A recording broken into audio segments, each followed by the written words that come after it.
is not going to leave office without doing something about Iran. And he could always negotiate. It's always on the table. And he keeps on refusing to negotiate. He keeps on saying he will not. And he keeps on talking tough. And maybe we just have to really listen to what he's saying. And I don't know what can stop him because he is president. Near the end of your article, you have this explosive point in there about John Negroponte, who's now going to be the Deputy Secretary of State as opposed to the head of U.S. intelligence. You write this: I was subsequently told by the 2 government consultants and the former senior intelligence official that the echoes of Iran-Contra were a factor in Negroponte's decision to resign from the National Intelligence Directorship and accept the position of Deputy Secretary of State. Explain what you were hearing, because that's obviously a very explosive charge. Yes, it's probably the single most explosive, if you will, or depressing or distressing sort of thing I discovered in the last few months, which is simply this. This administration has made a policy change, a decision that they are going to put all the pressure they can on the Shiites.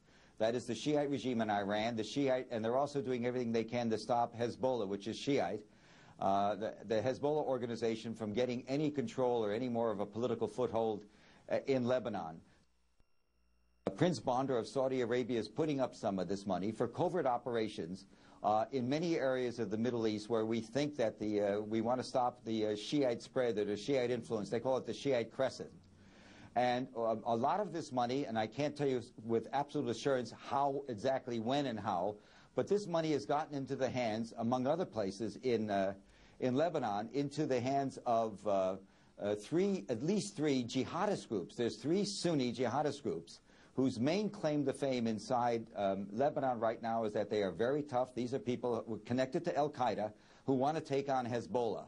So this government, at the minimum, we may not directly be filing money to them, but we certainly know that these groups exist.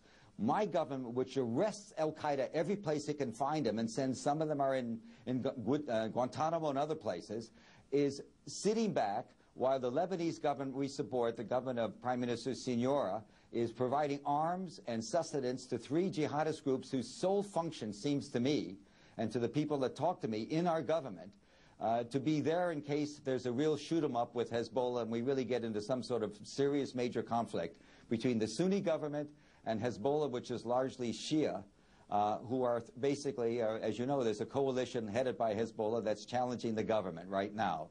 Demonstrations, sit-ins, there's been some violence. So America, my country, without telling Congress, using funds not appropriated, I don't know where, but my sources believe much of the money obviously came from Iraq, where there's all kinds of piles of loose money, pools of cash that could be used for covert operations. All of this should be investigated by Congress, by the way, and I trust it will be. In my talking to membership members there, they're very upset that they know nothing about this, and they have great many suspicions. We are simply in a situation where this president is really taking his notion of executive privilege to the absolute limit here, running covert operations, using money that was not authorized by Congress, supporting groups indirectly that are involved with the same people that did 9/11. We should be arresting these people rather than looking the other way. And your bottom line, is that Negroponte was aware of this, obviously, and he wanted to distance himself from it. That's why he decided to give up that position and take the #2 job at the State Department? That's one of the reasons I was told. Negroponte also was not in tune with Cheney. There was a lot of complaints about him because he was seen as much of a stickler, too ethical for some of the operations the Pentagon wants to run. As you know, this Pentagon has been running covert operations. I think Mr. Gates' job, and one of the things he wants to do, is get some control over it. But under Rumsfeld, we were running operations all over the world with who knows what money and who knows what authority, because most of those operations were not briefed to the intelligence committees. And the Pentagon has basically been open about it and saying, hey, this is military stuff. It has nothing to do with CIA operations. We have nothing to do with them. We're running military operations, and the president has the authority to do this. But Negroponte was unhappy in general about some of the things.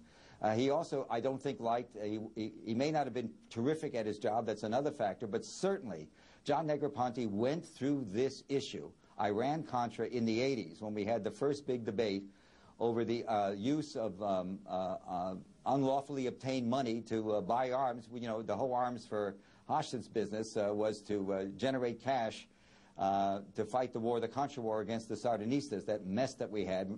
Negroponte was ambassador to Honduras there, very sensitive to the issue that took place 20 years ago. He did not want a repeat of it. And frankly, it's something that I think to be asking him in a congressional session or or whatever. But I have that, you know, I understand this is very serious stuff. And my magazine understands this is very serious stuff. And we have really taken a lot of time with this story and couched it in as carefully as we could and with all the caveats. This is serious business. The article is entitled, "The Redirection is the Administration's New Policy Benefiting Our Enemies in the War on Terrorism." That's the subtitle. The author, Seymour Hersh. Cy, thanks very much for joining us from Cairo. Thank you. That interview we did just a little while ago coming